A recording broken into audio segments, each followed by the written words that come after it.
قصبے سے دور پہاڑی علاقے میں عاقل نامی لڑکا اپنے والدین کے ساتھ رہتا تھا۔ 11 سالہ عاقل 5ویں جماعت کا طالب علم تھا۔ اس کے والد پہاڑوں کو توڑ کر پتھر ملک کے مختلف حصوں میں بیچنے والے ٹھیکیدار کے ساتھ کام کرتے تھے اور امی عورتوں کے لیے سلائی کڑھائی کرتی اور یوں ان کی گزر بسر ہوتی۔ پڑھائی سے فارغ ہو کر عاقل اپنی امی کا ہاتھ بٹاتا تھا۔ وہ سلائی اور کڑھائی کیے ہوئے کپڑے ماں کے بتانے پر خواتین کے گھروں میں پہنچا آتا۔ اس کی امی کو باہر بھی نہ جانا پڑتا اور وقت کی بچت بھی ہو جاتی۔ جو سامان ماں کو چاہیے ہوتا باہر سے وہ بھی خرید لاتا۔ ایک روز اسے کسی خاتون کے کپڑے دینے جانا پڑا جن کا گھر کافی دور تھا۔ جب وہ کپڑے دے کر واپسی کے لیے مڑا تو شام ہونے والی تھی۔ ناہموار سنسان پہاڑی راستے پر وہ چلا آ رہا تھا کہ اسے کسی کے کراہنے کی آواز سنائی دی۔ اسے محسوس ہوا کہ آواز بڑے پتھر کے پاس سے آ رہی ہے۔ کون ہے؟ کہتا وہ پتھر کے قریب پہنچا تو وہاں اپنے برابر ایک بہت خوبصورت بچے کو دیکھا جو اپنا پیر پکڑے کرا رہا تھا۔ اس کے پاؤں میں نوکیلا کانٹا چبھا ہوا تھا جس کی وجہ سے پاؤں میں سوجن ہو رہی تھی اور خون بھی رس رہا تھا۔ تم کون ہو؟ یہاں کیسے آئے ہو؟ یہ کانٹا کیسے چبھا؟ اسے دیکھتے ہی عاقل نے حیرانی سے کئی سوال پوچھ ڈالے۔ بہت تکلیف ہو رہی ہے، کانٹا نکالنے کی ہمت بھی نہیں کی۔ کیا تم میری مدد کرو گے؟ بچے نے مدد مانگی تو وہ سر ہلاتے ہوئے اس کے پاؤں کے پاس جھکا۔ ارے وہ دیکھو کتنا خوبصورت پتھر ہے، عاقل نے ایک طرف اشارہ کرتے ہوئے کہا۔ جیسے ہی بچے نے ادھر دیکھا عاقل نے جھٹ سے کانٹا نکال دیا۔ ارے کانٹا نکل گیا، میں ڈر رہا تھا کہ بہت تکلیف ہوگی مگر تم نے تو کمال کر دیا، بچے نے خوشی سے کہا۔ عاقل سے مسکرایا اور اپنی کلائی پر لپیٹا رومال پھاڑ کر اس کے پاؤں میں پٹی بھی باندھ دی۔ بہت شکریہ دوست، میں تمہارا احسان مند رہوں گا۔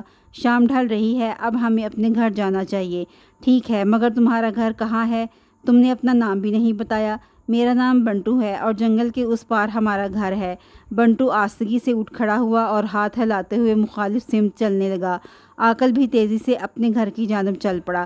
گھر پہنچا تو اس کی امی کو پریشان پایا۔ انہوں نے دیر سے آنے کی وجہ پوچھی تو عاقل نے سب سچ سچ بتا دیا، جس پر امی نے اسے بہت شاباش دی۔ عاقل کے ابو رات میں تھکے بھارے گھر آئے تو بہت پریشان تھے۔ بیوی کے پوچھنے پر وہ بولے کہ ٹھیکیدار عام پتھر بیچنے کا اسمگل کرتا تھا، وہ پکڑا گیا اور کام کا سلسلہ بند ہو گیا ہے۔ اب پتہ نہیں گھر کا خرچ کیسے چلے گا۔ دن گزرتے گئے، سلائی کڑھائی سے کی گئی جمع پونجی ختم ہو چکی تھی۔ اس روز ان کے گھر راشن نہیں تھا اور اتنے پیسے بھی نہیں تھے کہ کچھ خریدا جا سکے۔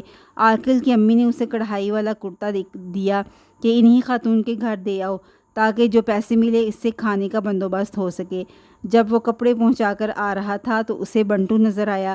دونوں دوست باتیں کرنے لگے۔ بنٹو نے پریشانی کی وجہ پوچھی، پھر اسے ایک سنہری تھیلی دی کہ اسے اپنے پاس سنبھال کر رکھنا، جب کوئی مسئلہ ہو تو سچے دل سے دعا کرنا اور اس میں سے ایک بیج نکال کر زمین میں دبا دینا۔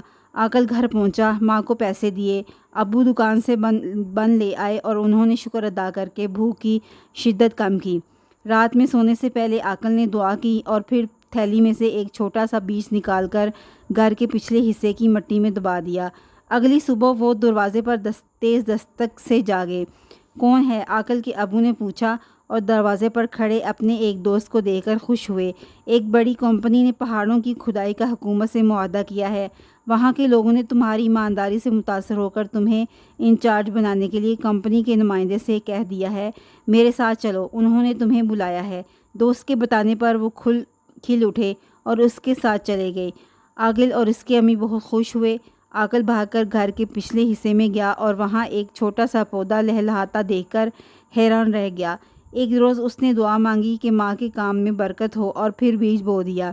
اگلے روز اس بیج سے بھی پودا نکل آیا۔ عاقل جب بھی کپڑے دینے پہاڑی پر جاتا تو واپسی پر وہاں ضرور رکتا جہاں بنٹو سے ملاقات ہوئی تھی، مگر بنٹو نہ ملا۔ وقت گزرنے کے ساتھ عاقل کے گھریلو حالات بہت بدل گئے۔ تھیلی اور اس میں موجود بیج بہت سنبھال کر رکھے۔ وہ بنٹو کو کبھی نہیں بھولا تھا۔ ایک رات اس نے ایک انوکھی خواہش کی اور بیج بو دیا۔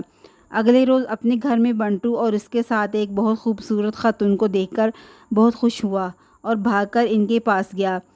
تم کہاں کھو گئے تھے بنٹو؟ اتنے مہینے گزر گئے مگر تم سے ملاقات نہیں ہوئی، ہم یہاں سے چلے گئے تھے۔ بنٹو مسکرایا۔ کہاں چلے گئے؟ بتایا کیوں نہیں؟ تمہاری نیکی اور رحم دلی سے متاثر ہو کر بنٹو تمہارا دوست بنا اور تمہیں جادوئی سنہری دوست ہیں مگر عام انسانوں کے سامنے نہیں آتے۔ اس وقت تمہاری خواہش پر ہمیں تم سے ملنے آنا پڑا۔ خاتون نے کہا تو وہ سب چونکے۔ امی ٹھیک کہہ رہی ہیں، تم محنتی، اچھے اور رحم دل انسان ہو۔ تم نے میری مدد کی اور میں نے تمہاری۔ اگر تم ایسی خواہش کرتے جو بری ہوتی تو پودا نہ اگتا اور نہ کبھی خواہش پوری ہوتی۔ تمہاری خواہش کا احترام کرتے ہوئے ہم تم سے ملنے پرستان سے آئے ہیں۔ کیا آپ؟ عاقل نے ہکلاتے ہوئے کہا، ہاں، ہم انسان نہیں، میں پری زاد ہوں اور امی ملکہ پری ہیں۔ ان کی بات سن کر عاقل بھونچکا رہ گیا۔ اب ہمیں جانا ہوگا۔ ہمیشہ اچھے کام کرنا، جھوٹ سے بچنا اور دوسروں کی مدد کرتے رہنا، ورنہ سنہری تھیلی اور بیج غائب ہو جائیں گے۔ اچھا دوست، خدا حافظ، بنٹو نے کہا اور ان کے دیکھتے ہی دیکھتے دونوں غائب ہو گئے۔